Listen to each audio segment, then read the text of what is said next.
students. Normally around this time of year, we often have an assembly where I introduce to you the exam booklet for May 21 it will be this year. However, of course, we know we cannot do that. So what I wanted to do was to briefly take you through what is going to happen in this little film, and hopefully this will help you understand the booklet itself.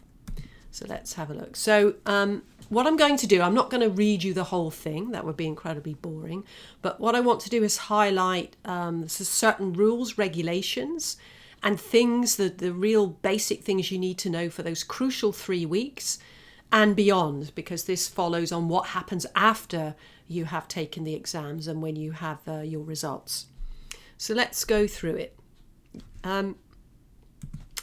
You can find the exam booklet in 2 places. You can find it on the portal as a digital version and in files for grade 12 on ManageBack. So you have 2 different ways of looking at it. And I hope what you will do is that you will have that open when you look at this presentation. Maybe you can look at it on 2 screens. So what I want to do is highlight the main important points, but you are expected, of course, to go through it yourself. It's your responsibility that you understand everything, and if you don't understand anything, that you can come and talk to me about it or contact me. So in terms of general information, what you'll find on the first few pages are contact numbers. It's my number and Mr. Jones's number. Sometimes, something happens. There could be an accident, the train breaks down, your bike falls to pieces.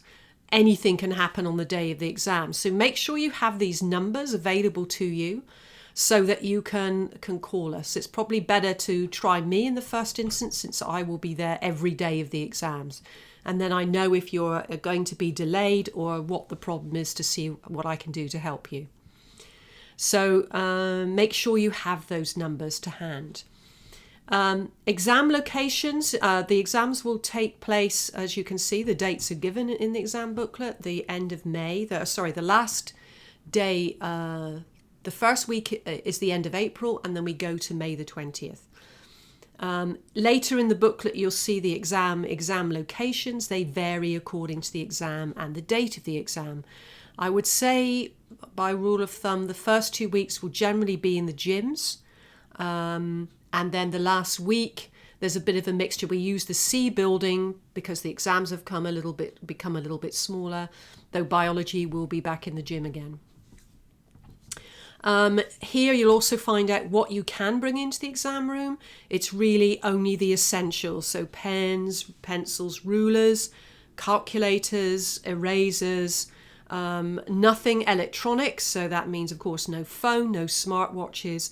You're not allowed to bring your own headphones or earplugs. We do have headphones available for those that need it, but we don't have them for everybody. So you need to inform us ahead of time if you are a person that's likely to need them on a regular basis. You're not allowed to bring your coat, bag, or phones into the exam room. You can either leave them in your lockers, or you can leave them in the changing rooms, which will be next to the gym, of course. But you're definitely not allowed to have them in the room. I don't want you leaving phones on the invigilator's table, usually because students forget them, and then you don't have it for the whole weekend. You're not allowed any food, gum, sweets, anything else, but you can bring in water in a clear bottle. So you can't come in with coloured bottles or that we can't see what's in there. Yeah, it has to be in a clear bottle. We will have water available for you in the exam room if you need it. Now, once all that's done, and we'll come back, of course, to the actual procedure in a minute, you'll be interested to know how you get your results. So they are due out on July the 6th in the late afternoon. The IB releases them on a staggered basis, so that obviously the websites don't crash. So you will get a time. Usually for our school, it's around 3:15.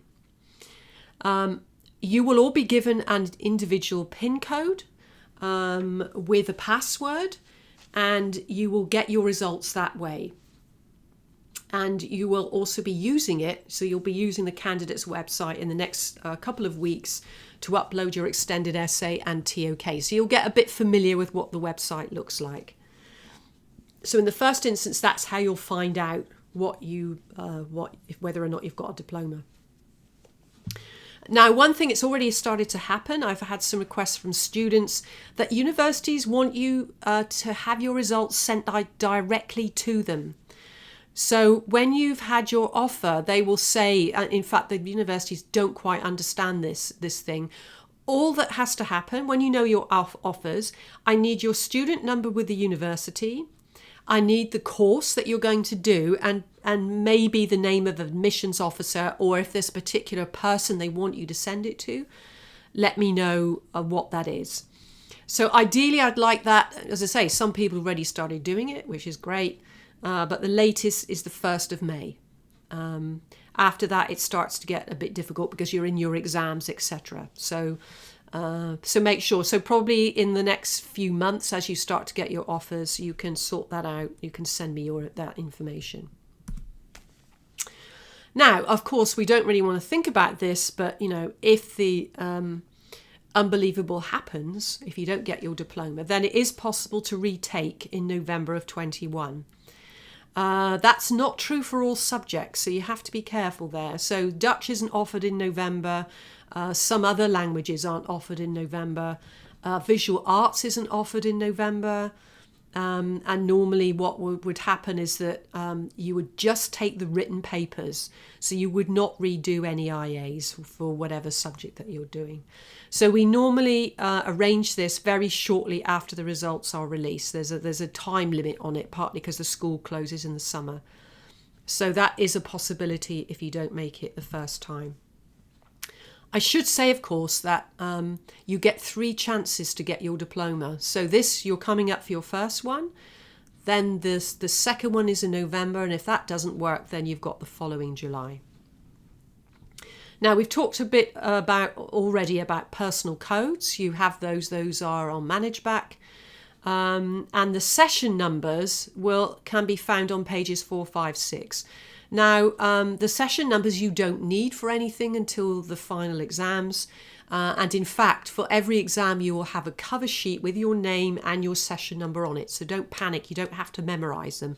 I've just included this for information. Again, I don't really want to play the doom merchant, but it's good to know what the conditions are for failing the diploma. Because sometimes people think, well, I've got 24 points, I must be fine. And this happened to a student last year. But that's not strictly true, because you've got to meet other conditions. So, for instance, you must have at least 12 points for your higher level and 9 points for your standard level.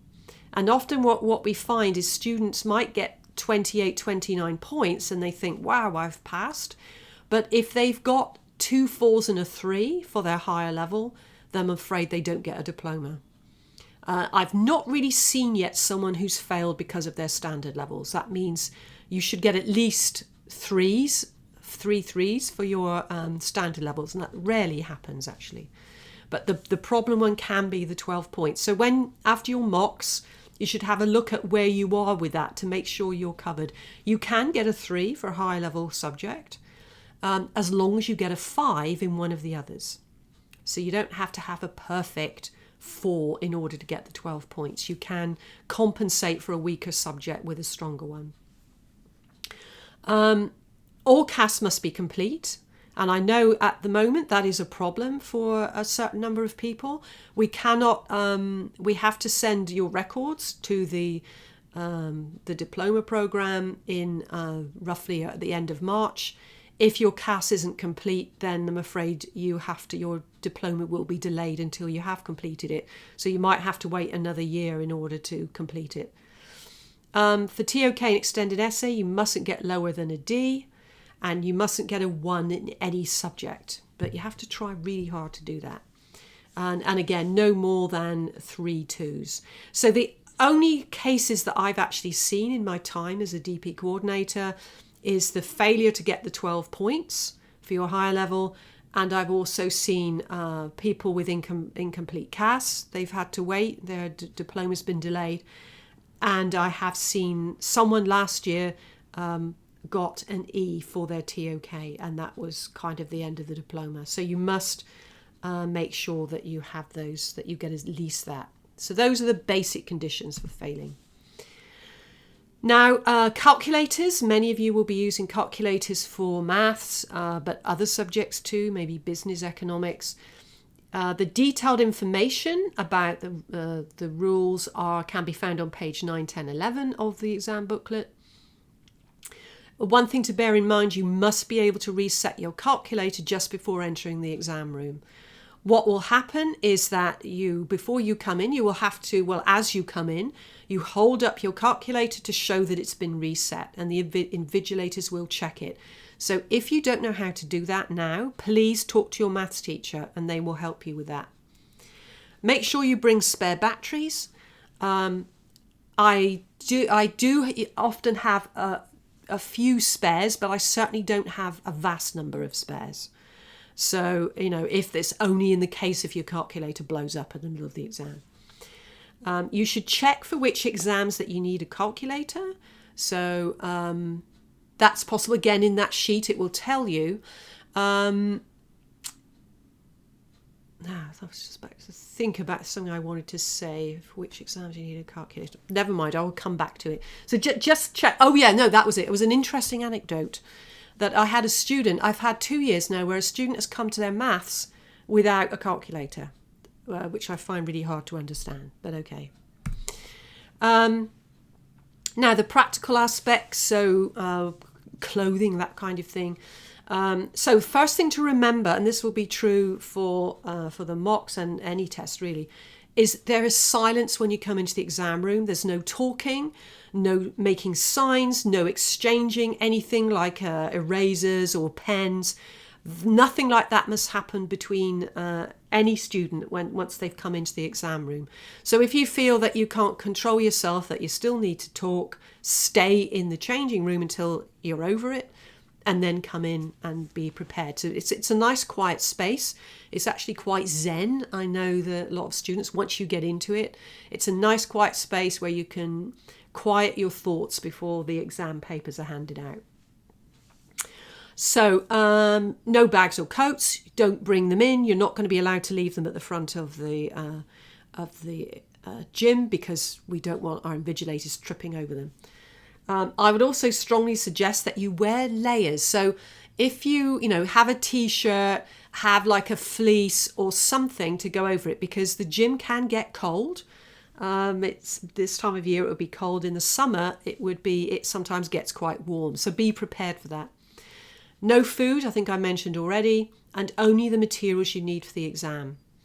I should mention that it is possible if English isn't your first language, you are allowed to bring in a translating dictionary for non-language exams. So say if you were doing economics, you could bring it in for that, but you obviously couldn't bring it in for literature.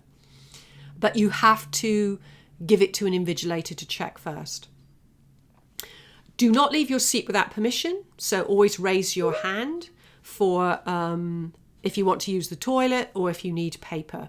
But you mustn't just get up and wander around.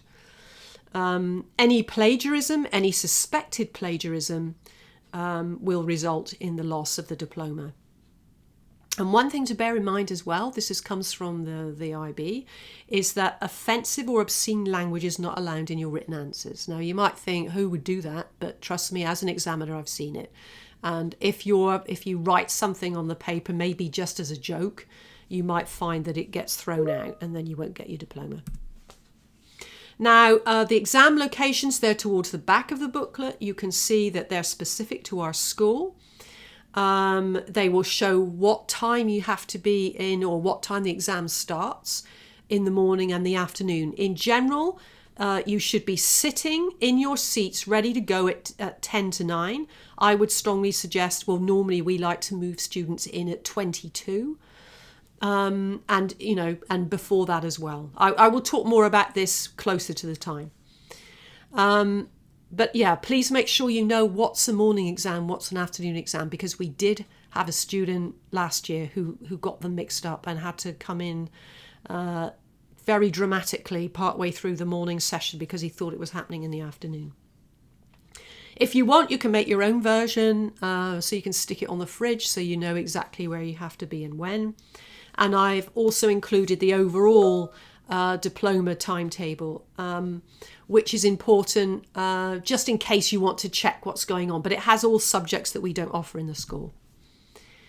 One last reminder about academic integrity. The IB does employ quite sophisticated software that checks all submitted material across many different platforms across the world. So they are wise to the fact that someone in Argentina might try and find out, find a really good TOK essay from someone in China and decide to offer it as their own.